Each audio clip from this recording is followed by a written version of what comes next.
wadde coftal ɓalli e lewru korka holko ɗum wawi battinde e cellal korɗo o. heeɗiɓe mi salmini on ko nde toɓɓere gadduɗen hannde altine 2 lewru tataɓɓuro e yewtere men cellal kongal o. en jaɓɓoto joni hoɓɓe men ɗiɗo ɓen ko docteur Bachir Mansour Diallo wondude e Mariama Sané suka debbo baɗowo coftal ɓalli. hannde yewtere men faati tan koye lewru korka ke e wadde coftal ɓalli beele no yaadi walla yaada beele tampinta jomum so tawi ko korɗo e ñalawma he.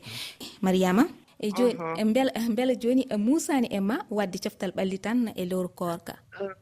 No mari changement un peu avant suumay on hari ko 19 heures mi yanata mais joni mi heɓay ha 20h30 mi yaha no mari changement un peu a ñamay seeɗa tun yaha sa ari après ñamoya ko falda o ɓay min waɗa ñande o sauf samedi et dimanche a heɓata de dumanni banduma ndu musatama si tawi noon ka keso a heɓay probléme seeɗa. Assalamu alaikum warahmatullahi wabarakatuh. Sadio min arwa ko sport sumayo fi ɗon ñalɓe ɗiɗi ka balɗum donc hari miɗo ara waɗugol sport 5 hari aronoɓe ara en waɗugol sport mais ka sumaye ɗo mi waɗa sport normal fi ɓuyɗugol namnannam ɓuyta ñabbeni ɗum ɓuyta fiya heɓo santé woɗɗo normal donc assalamu aleykum min komi Mariama ko kayen zone min woni ni kayen zone sport West Foire sport on no moƴƴi trop e bandum avant koro avant suumay o hay ko 20 heures min aranta ɗo mais joni ɓay ko min woray min suumay min arta 20h30 sport no moƴƴi trop e bandum min hari komi 114 kilos joni ko 85 mil posata joni. ewa docteur Bachir hol tuma e ñalawma o jomum hani walla foti softinde ɓandu mum taw lorotamo ko waktu ɓurɗo hen nak woni mbo waktu mo Mariama waɗi choisir on ko waktu moƴƴuɗo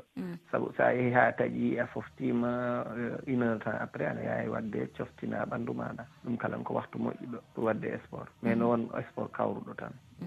joni woni hen ina coftin ɓalli mumen taw ɓe kumtaki taw belɗum no moƴƴi. haɗaka so tawi sa joomum wona e 17 heures en ni de no a joomum accu ha kumtari no heddi seeɗa tan ta o paari sport makko o lototo tan o ara o taƴa ɗon kala no jaɓa.